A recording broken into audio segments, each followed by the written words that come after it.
नमस्कार, news India में आप सबका स्वागत है। मैं हूं आपके साथ प्रीति सिंह। चलिए बुलेटिन की शुरुआत करते हैं और अब खबरों पर विस्तार से नजर डालते हैं।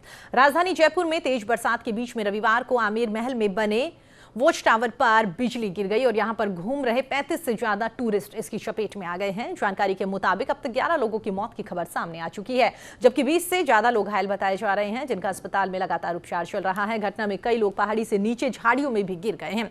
फिलहाल रेस्क्यू ऑपरेशन लगातार चल रहा है। मामले की खबर लगते ही पुलिस और एसडीआरएफ की टीमें रेस्क्यू ऑपरेशन के लिए मौके पर पहुंच गई। यहाँ पर आपको ये भी बता दें कि राज्य में कई अन्य जगहों पर भी बिजली गिरने की खबरें सामने आई है, जिनमें 20 लोगों की जान चली गई। वहीं पर सीएम अशोक गहलोत ने आकाशीय बिजली के कहर से जान गंवाने वाले मृतकों के परिजनों को 5-5 लाख की राशि मुआवजे के तौर पर देने का ऐलान कर दिया। तो वहीं पर उत्तर प्रदेश की अगर बात करें तो उत्तर प्रदेश में भी आकाशीय बिजली का भयंकर कहर देखने को मिला। अलग अलग जगहों पर लगभग 44 लोगों की मौत की खबर वहां से सामने आई है। यहां पर प्रयागराज, क्या फिरोजाबाद सहित कई इलाकों से आकाशीय बिजली गिरने के मामले सामने आए हैं।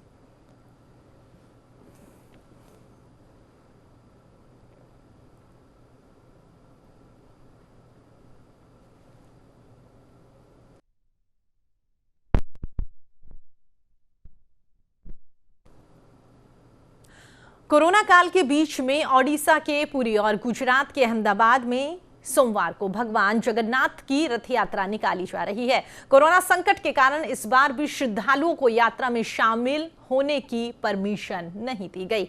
सिर्फ मंदिर परिसर से जुड़े हुए लोग और कुछ अन्य लोगों को शामिल होने की परमिशन दी गई है। तो वहीं पर अहमदाबाद में सोमवार सुबह जगन्नाथ यात्रा की शुरुआत हो चुकी है। इस दौरान मुख्यमंत्री विजय रूपाणी ने भगवान जगन्नाथ के रथ के सामने सोने की झाड़ू से सफाई करी है। तो वहीं पर गुजरात के अहमदाबाद में केंद्रीय गृह मंत्री अमित शाह ने यात्रा शुरू होने से पहले मंदिर में मंगला आरती करी है। अहमदाबाद के जिस रूट से यात्रा निकल रही है वहां पर कर्फ्यू लगा दिया गया है। यहां पर आपको यह भी बता दें कि अहमदाबाद में जगन्नाथ रथ यात्रा का पूरा रूट करीब 13 किलोमीटर का है। आमतौर पर इस यात्रा को पूरा होने में 10 घंटे का वक्त लगता है, लेकिन कोविड काल में क्योंकि श्रद्धालु नहीं है, ऐसे में इसे 4 से 5 घंटे में पूरा कर लिया जाएगा।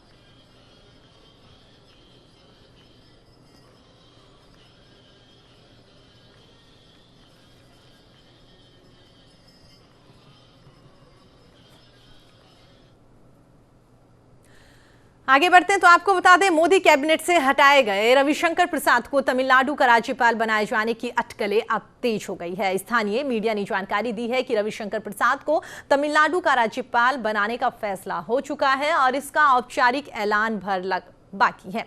हालांकि अब तक संगठन या सरकार की तरफ से इस पर कुछ भी आधिकारिक तौर पर नहीं कहा गया। तो वहीं पर रविशंकर प्रसाद की तरफ से भी ऐसी कोई जानकारी नहीं दी गई है। यहां पर आपको यह भी बता दें कि तमिलनाडु में फिलहाल बनवारी लाल पुरोहित गवर्नर है। मोदी कैबिनेट से हटाए गए बड़े चेहरों को यानी कि रविशंकर प्रसाद और प्रकाश जावड़ेकर को संगठन में कोई बड़ा पद दिए जाने की चर्चा तो पहले ही जोरों पर चल रही थी। ऐसे में रविवार को प्रधानमंत्री नरेंद्र मोदी और भाजपा अध्यक्ष जेपी नड्डा की पार्टी महासचिव के साथ बैठक करने के बाद में रविशंकर प्रसाद की तमिलनाडु के राज्यपाल के तौर पर नियुक्ति की बात कही जा रही है। तो वहीं पर पार्टी सूत्रों की ओर से दावा भी किया जा रहा है कि अगले साल उत्तर प्रदेश समेत 5 राज्यों में होने वाले विधानसभा चुनाव से पहले रविशंकर प्रसाद और प्रकाश जावड़ेकर को संगठन में राष्ट्रीय महासचिव या फिर उपाध्यक्ष बनाया जा सकता है।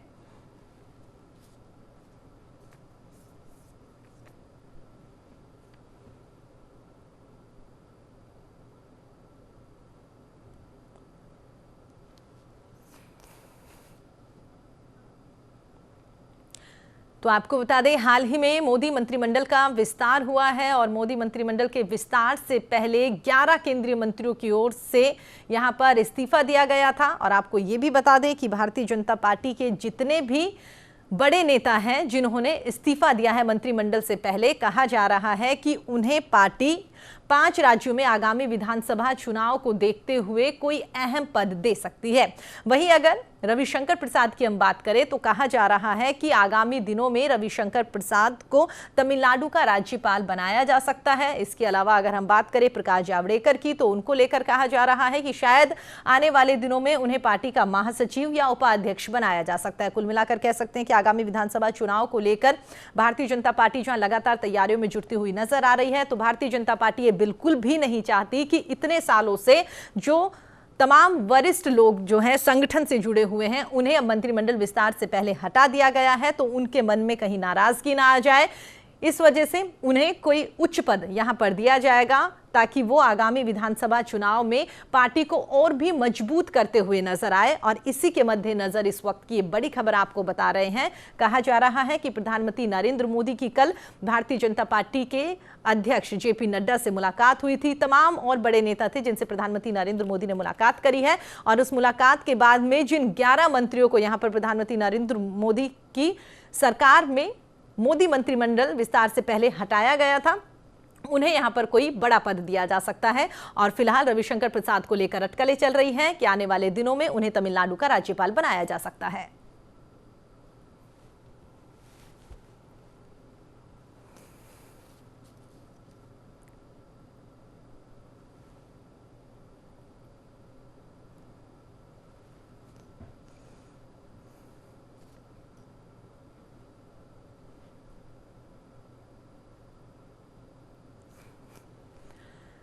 चलिए बुलेटिन में आगे बढ़ते हैं तो आपको बता दें उत्तर प्रदेश समेत अन्य राज्यों में होने वाले आगामी विधानसभा चुनाव से पहले आरएसएस ने रविवार को संगठन स्तर पर बड़े बदलाव करे हैं, जहां पर संघ ने ये सरकार्यवाहक अरुण कुमार को बीजेपी से समन्वय का काम यहां पर दिया है। इसके साथ ही अरुण कुमार को संघ के राजनीतिक संपर्क कार्य का भी जिम्मा दिया गया है। अरुण से पहले दोनों काम डॉक्टर कृष्ण गोपाल देखा करते थे, हालांकि उन्हें अभी हटाया नहीं गया।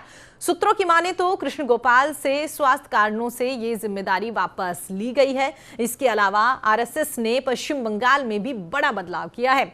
बंगाल और ओडिशा के क्षेत्रीय प्रचारक प्रदीप जोशी को संघ का अखिल भारतीय सह संपर्क प्रमुख बनाया गया है। इसके अलावा बंगाल के प्रांत प्रचारक और जोनल प्रचारकों को भी यहां पर बदला गया है। आपको यहां पर यह भी बता दें कि इस साल मार्च अप्रैल में पश्चिम बंगाल में हुए विधानसभा चुनाव में भाजपा को हार का सामना करना पड़ा था। पार्टी को यहां जिस जीत की उम्मीद थी वो पूरी नहीं हो सकी। अगले साल की शुरुआत में उत्तर प्रदेश समेत 5 राज्यों में विधानसभा चुनाव होने वाले हैं। ऐसे में अरुण कुमार को दी गई ये जिम्मेदारी काफी अहम मानी जा रही है, क्योंकि बीजेपी के लिए यूपी चुनाव बेहद महत्वपूर्ण है।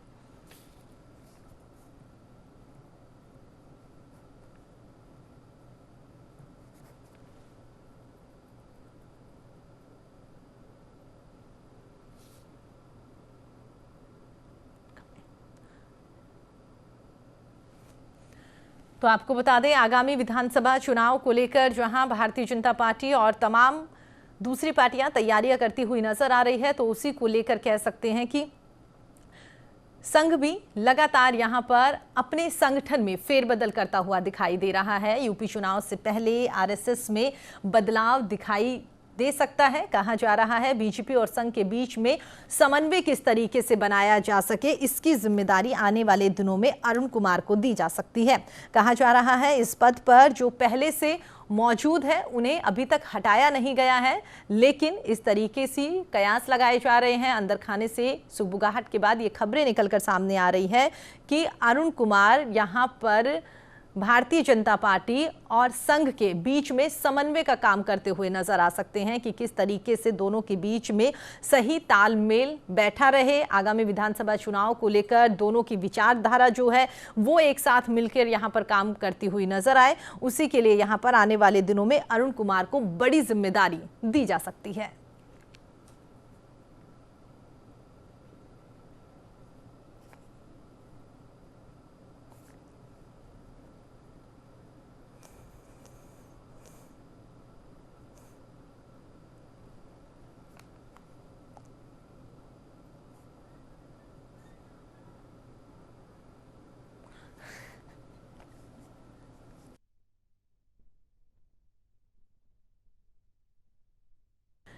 देश में आज पेट्रोल की कीमतों में एक बार फिर से इजाफा देखने को मिला। आज पेट्रोल 28 पैसे महंगा हो गया, जिसके बाद में राजधानी दिल्ली की अगर बात करें तो आज 1 लीटर पेट्रोल की कीमत 101 रुपए के पार पहुंच गई है।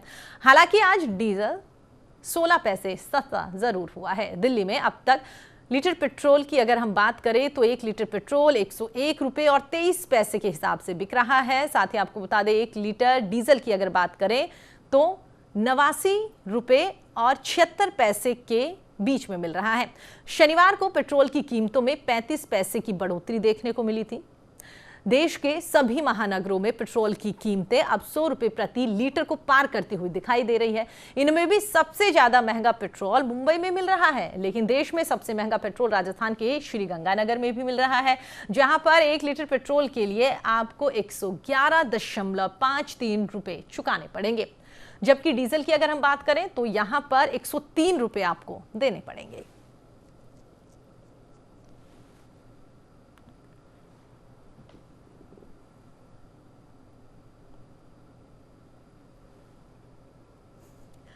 तो आपको बता दें, पेट्रोल और डीजल की कीमतों में हर दिन इजाफा देखने को मिल रहा है। आज भी पेट्रोल में यहां 28 पैसे की बढ़ोतरी देखने को मिल रही है। साथ ही अगर डीजल की बात करें तो कहा जा रहा है कि आज 16 पैसे प्रति लीटर डीजल जो है उसमें 16 पैसे की आज कमी देखने को मिल रही है।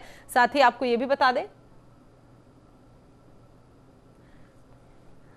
15 राज्यों में पेट्रोल 100 के पार पहुंच गए हैं। चलिए आगे बढ़ते हैं। तो आपको बता दें, इसी खबर पर हमारे साथ बातचीत करने के लिए हमारे सहयोगी रमेश पुरोहित जी हमारे साथ जुड़ गए हैं। रमेश जी, एक और कह सकते हैं कि हर दिन पेट्रोल डीजल के दाम बढ़ते हुए नजर आ रहे हैं। आज भी 28 पैसे पेट्रोल के बढ़ाए गए हैं। डीजल की बात करें तो कह सकते हैं कि वाकई 17 या 16 पैसे यहां पर कमी देखने को मिली है, लेकिन कुल मिलाकर कह सकते हैं कि महंगाई इतनी ज्यादा बढ़ रही है और डीजल में जिस तरीके से कमी देखने को मिल रही है, कह सकते हैं कि कोई मायने नहीं रखता।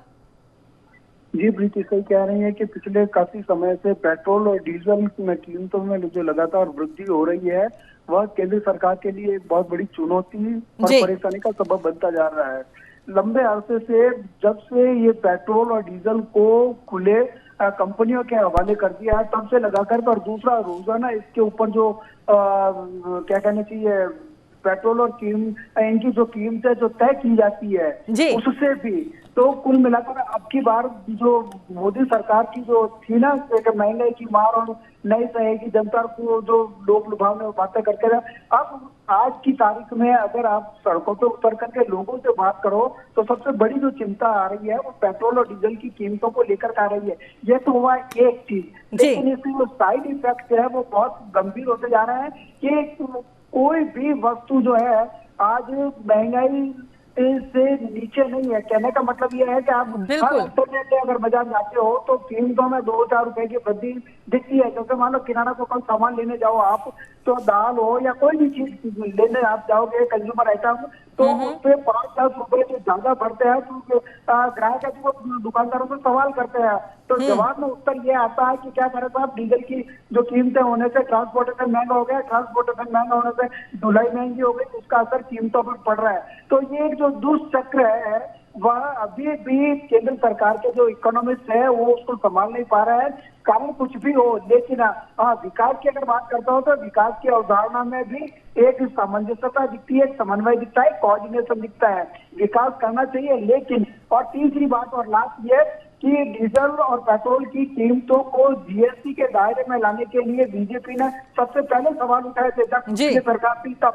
तो आज फिर वही सवाल लोग पूछ रहे हैं अब कि जब सारी जो चीजों को जीएसटी के दायरे में लाया जाएगा तो पेट्रोल और डीजल की कीमतों को जीएसटी से बाहर क्यों रखा जा रहा है? इसका सिर्फ और सिर्फ एक कारण यह है कि इससे सरकार को रेवेन्यू जो जनरेशन, अतिरिक्त जो रेवेन्यू जनरेट होता है वो सिर्फ और सिर्फ पेट्रोल और डीजल की कीमतों से ही होता है। इसीलिए कई बार ये सवाल उठते भी है, चाहे कांग्रेस उठाती हो, बीजेपी उठाती हो या गैर जो बीजेपी सरकार है वो उठाती हो। और जहाँ राजस्थान की अगर बात करें तो राजस्थान में जो है वैट पेट्रोल और डीजल पर सबसे ज्यादा है, तो अन्य राज्यों के मुकाबले में यहाँ पे कीमतों में ज्यादा दिखाई देता है जो फ्लक्चुएशन है।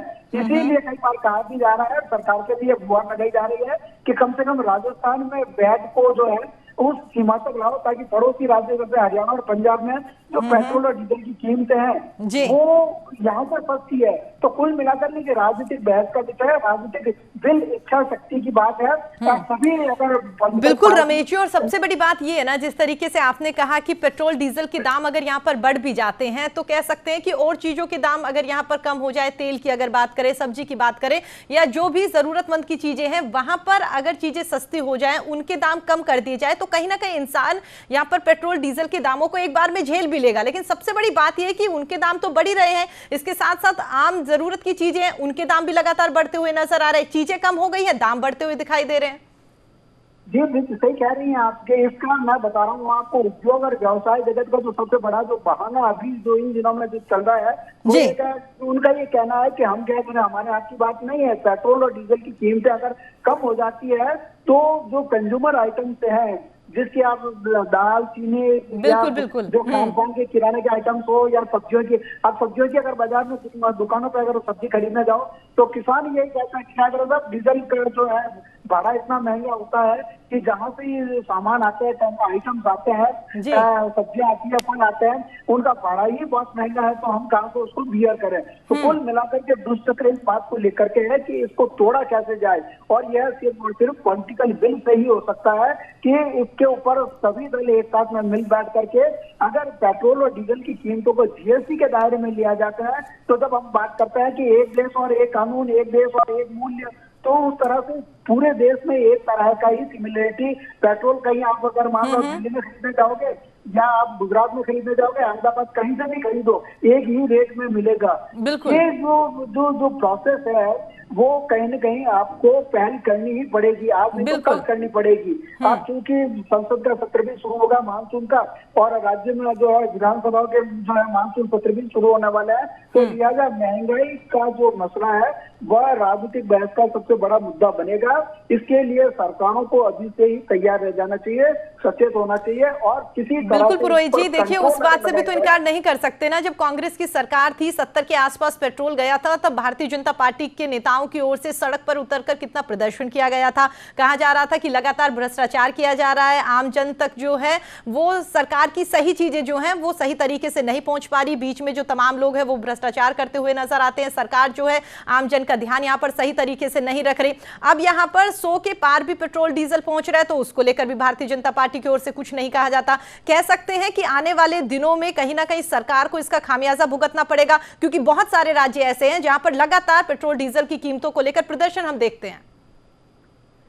कांग्रेस हो या विरोधी दल हो, ये अभी इन दिनों में जो एक माहौल बन रहा है, केंद्र सरकार के ऊपर सीधा सीधा आरोप है, प्रदर्शन है, धरना है, और वो उसके ऊपर जो है जो मानस को प्रभावित करने का जो मुद्दा है वो उनको हाथ में मिल गया है। इसलिए की बार 100 के पार जो पेट्रोल और डीजल की जो बातें करते हैं ना, तो इनके लिए भी एक चिंता का विषय है, परेशानी का सबब है। अभी जो केंद्रीय मंत्रिमंडल का जो फेरबदल हुआ उसमें भी कहीं न कहीं इन चीजों पर ध्यान दिया गया होगा, और पिछले दिनों आरएसएस ने अपना जो सर्वे रिपोर्ट जो एक इंटरनल जो मैकेनिज्म तैयार किया उसमें भी यही बात उभर करके सामने आई थी कि लोगों में अभी इन दिनों में गुस्सा है केंद्र सरकार के प्रति।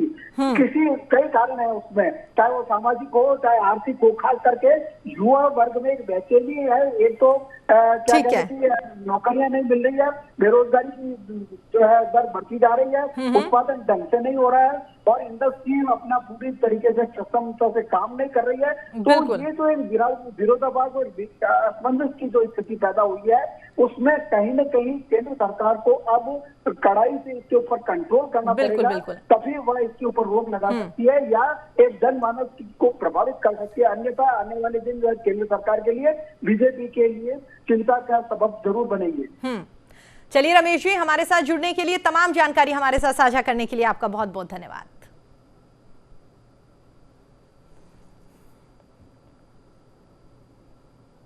बुलेटिन में आगे बढ़ते हैं। भारत ने दूसरे महिला T20 इंटरनेशनल मैच में इंग्लैंड को 8 रनों से हराकर 3 मैचों की सीरीज को 1-1 से बराबर कर दिया, जहां पर आक्रामक सलामी बल्लेबाज शेफाली वर्मा की तूफानी पारी और साथ ही स्पिनर्स की कसी हुई गेंदबाजी ने भारत को ये कामयाबी दिलाई है। इंडिया ने पहले खेलते हुए 20 ओवर में 4 विकेट के नुकसान पर 148 रन बनाए थे, जिसके जवाब में इंग्लैंड ने एक वक्त में 13 ओवर में 2 विकेट के नुकसान पर 100 से ज्यादा रन बना लिए थे, लेकिन अंत में इंडिया ने उसके मुंह से जीत छीन ली। इसके साथ ही भारत ने 3 मैचों की सीरीज में 1-1 की बराबरी कर ली है। अब तीसरा T20 14 जुलाई को जेम्सफोर्ड में खेला जाएगा। ओपनर शेफाली वर्मा ने 38 गेंदों में 48 रनों की विस्फोटक पारी खेली है और इस दौरान उन्होंने 8 चौके और 1 छक्का भी लगाया। इसके अलावा कप्तान हरमनप्रीत ने यहां पर 31 और दीप्ति शर्मा ने नाबाद 24 रनों की शानदार पारी खेली है। तो वहीं पर इंग्लैंड के लिए ओपनर टेमी ब्यूमॉन्ट ने 59 रनों की पारी यहां पर खेली, लेकिन वो अपनी टीम को जीत नहीं दिला सकी। वहीं पर भारत की तरफ से यहां पर लेग स्पिनर पूनम यादव ने भी 4 ओवर में 17 रन देकर 2 विकेट अपने नाम करे हैं। साथ ही आपको यह भी बता दें कि ऑफ स्पिनर दीप्ति शर्मा ने 18 रन देकर 1 विकेट चटकाया है। तो वहीं पर स्नेह राणा ने यहां पर कसी हुई गेंदबाजी करते हुए 4 ओवर में केवल 21 रन ही दिए हैं और इस तरह से इन 3 स्पिनर्स ने यहां पर 12 ओवर्स में केवल 56 रन दिए हैं और जीत अपने नाम करी।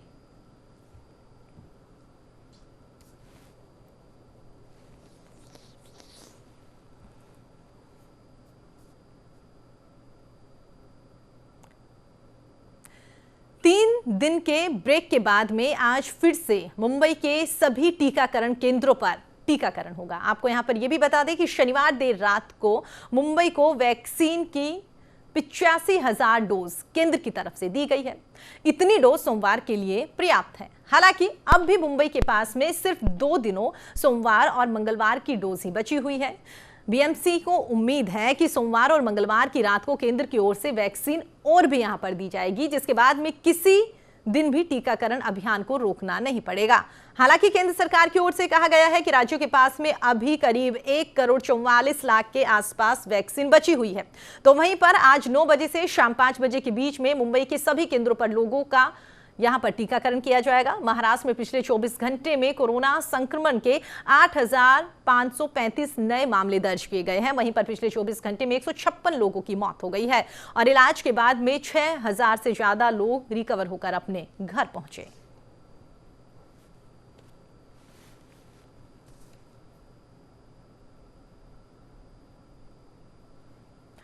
राष्ट्रीय राजधानी दिल्ली की बात करते हैं, जहां पर सोमवार 12 जुलाई से अनलॉक 7 की प्रक्रिया शुरू कर दी गई है। कोरोना संक्रमण के घटते मामलों को देखते हुए अब लॉकडाउन के नियमों में यहां पर दिल्ली सरकार की ओर से ढील दी जा रही है। रेस्टोरेंट्स और मॉल्स को भी नियमों के साथ में खोलने की परमिशन यहां पर पिछले अनलॉक में दे दी गई थी, मगर शैक्षणिक संस्थानों को बंद रखने का फैसला यहां पर सरकार की ओर से लिया गया। अनलॉक 7 में अब शैक्षणिक संस्थाओं को भी ढील देने की बात कही जा रही है।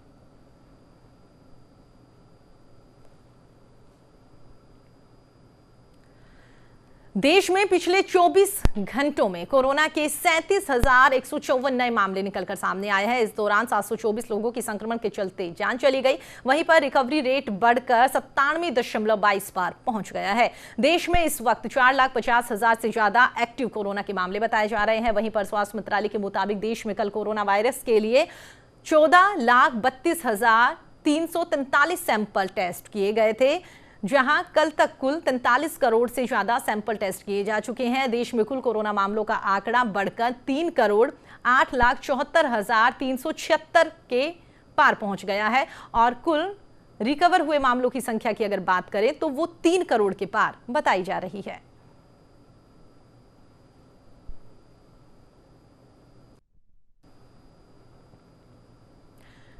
एफा यूरो कप के महामुकाबले में मेजबान इंग्लैंड को पटकनी देकर इटली चैंपियन बन गया है। पेनल्टी शूट आउट तक चले मुकाबले में इटली ने इंग्लैंड को पटकनी देकर यूरो कप का खिताब अपने नाम कर लिया। साल 1968 के बाद में यूरो कप में इटली की ये पहली खिताबी जीत बताई जा रही है। 55 साल बाद में फाइनल में पहुंचे इंग्लैंड का अपना पहला यूरो कप खिताब जीतने का सपना टूट गया। इससे पहले 90 मिनट के खेल में दोनों ही टीमें 1-1 से बराबरी पर रही, जिसके बाद में 6 मिनट का इंजरी टाइम यहां पर दिया गया।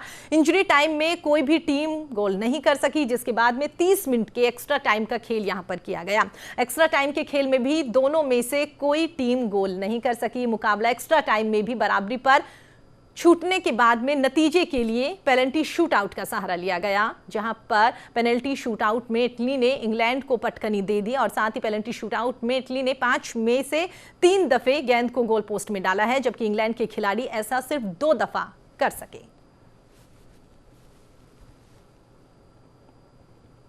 मजबूत वैश्विक संकेतों से आज सप्ताह के पहले कारोबारी दिन यानी कि सोमवार को शेयर बाजार हरे निशान के साथ खुला है। बॉम्बे स्टॉक एक्सचेंज का प्रमुख इंडेक्स सेंसेक्स 269.96 अंकों की तेजी के साथ में 52,656.15 के स्तर पर खुला। वहीं पर नेशनल स्टॉक एक्सचेंज का निफ्टी की अगर बात करें 83.20 अंक के ऊपर 15,773 के स्तर पर खुला है। तो वहीं पर आज 1672 शेयरों में तेजी भी देखने को मिली, जबकि 304 शेयरों में गिरावट आई है। साथ ही आपको बता दें कि 88 शेयरों में कोई भी बदलाव आज नहीं देखने को मिला। आपको यह भी बता दें बीते सप्ताह बीएसई का 30 शेयरों वाला सेंसेक्स 98.48 अंक यानी कि 0.18% के नुकसान पे रहा। विशेषज्ञों की राय यहां पर बताई जा रही है कि आईटी क्षेत्र की प्रमुख कंपनियां इन्फोसिस और साथ ही विप्रो के तिमाही नतीजों, वृद्ध आर्थिक आंकड़ों और इसके साथ ही वैश्विक संकेतों से इस सप्ताह शेयर बाजार की दिशा तय की जाएगी। और साथ ही इस सप्ताह इन्फोसिस और साथ ही विप्रो के अलावा माइंट्री, टाटा, एलेक्सी और साथ ही एचडीएफसी, एएमसी के तिमाही नतीजों की घोषणा होनी है।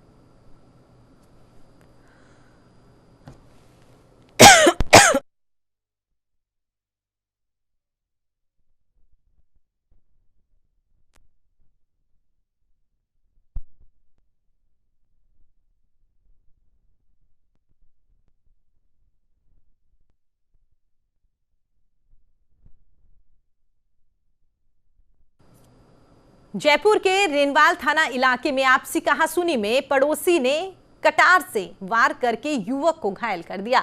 घटना दांता रामगढ़ रोड स्थित अमरावली ढाणी की बताई जा रही है। दरअसल अमरावानी ढाणी में पीड़ित के घर पर दीवार पर सीमेंट प्लास्टर का कार्य चल रहा था, जहां पर पड़ोसी की तरफ से प्लास्टर गिरने की बात को लेकर कहासुनी हो गई। युवक पर हमला कर दिया गया, जिससे युवक घायल हो गया।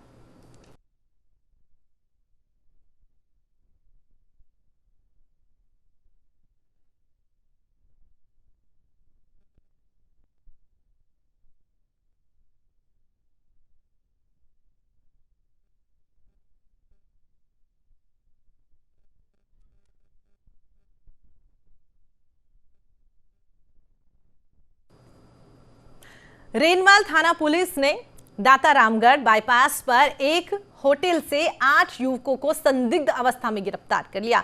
वहीं पर 5 बाइक भी जब्त कर ली और इसी के दौरान इस होटल पर ही 2 दर्जन से अधिक शराब की बोतल भी बरामद कर ली गई। फिलहाल पुलिस पूरे मामले को गंभीरता से लेते हुए जांच शुरू करती है।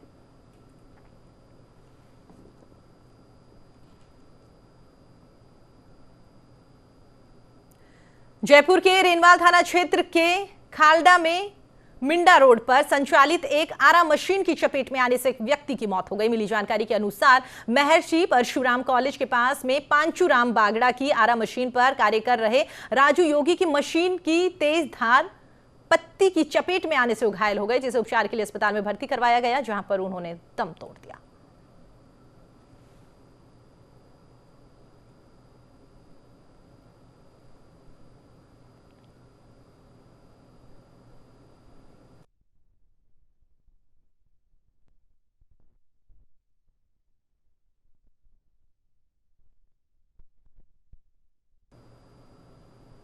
चलिए फिलहाल इस बुलेटिन में इतना ही। आप देखते रहिए न्यूज़ इंडिया।